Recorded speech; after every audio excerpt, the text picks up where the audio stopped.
আসবো পরের খবরে। রাজভবনের সামনে শুভেন্দু অধিকারীকে ধর্নায় অনুমতি, শর্ত সাপেক্ষে ধর্নায় অনুমতি দিল কলকাতা হাইকোর্ট।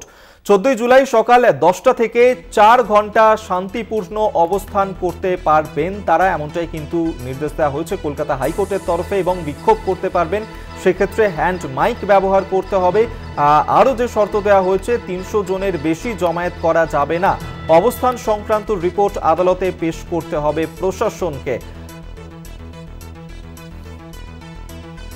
পীযূষ কান্তি নাগ এই মুহূর্তে আমাদের সঙ্গে টেলিফোনে রয়েছেন, প্রতিনিধি, বিস্তারিত জানবো। পীযূষ দা, রাজভবনের সামনে যে শান্তিপূর্ণ বিক্ষোভ দেখানোর জন্য কলকাতা হাইকোর্টের দ্বারস্থ হয়েছিলেন, সেখান থেকেই এবার বিরোধী দলনেতাকে শর্ত সাপেক্ষে অনুমতি দিল। কি কি শর্ত দেওয়া হয়েছে হাইকোর্টের তরফে?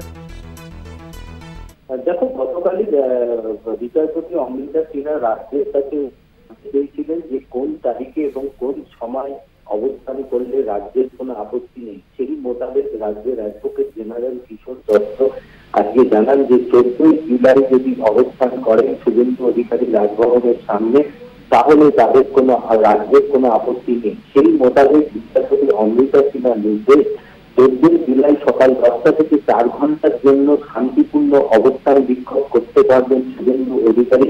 তবে সেক্ষেত্রে 300 জনের বেশি নিয়ে তাকে তিনি অবস্থান বিক্ষোভ করতে পারবেন না, সেই সংখ্যা কিন্তু বেঁধে দিয়েছে কলকাতা হাইকোর্ট।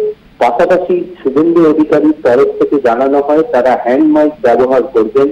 এছাড়াও এই সভাস্থলে অবস্থান বিক্ষোভের স্থলে কোনো রাজনৈতিক নেতা বা কর্মী আগ্নেয়াস্ত্র নিয়ে প্রবেশ করতে পারবে না। শুধুমাত্র নিরাপত্তা রক্ষীরাই এই আগ্নেয়াস্ত্র এই অবস্থান স্থলে ব্যবহার করতে পারবে। কোন রকম আইন শৃঙ্খলা পরিস্থিতি অবনতি ঘটে এই ধরনের কোনো ঘটনা ঘটানো যাবে না। এই সমগ্র বিষয়টি আইন শৃঙ্খলার বিষয়ে কিন্তু তদারকি করবে কলকাতা পুলিশ এবং এই অবস্থান সংক্রান্ত বিষয়ে একটি রিপোর্ট রাজ্য প্রশাসনকে কলকাতা হাইকোর্টের কাছে জমা দিতে হবে। ধন্যবাদ তোমায়। পীযূষ কান্তি নাগ আমাদের সঙ্গে টেলিফোনে ছিলেন প্রতিনিধি।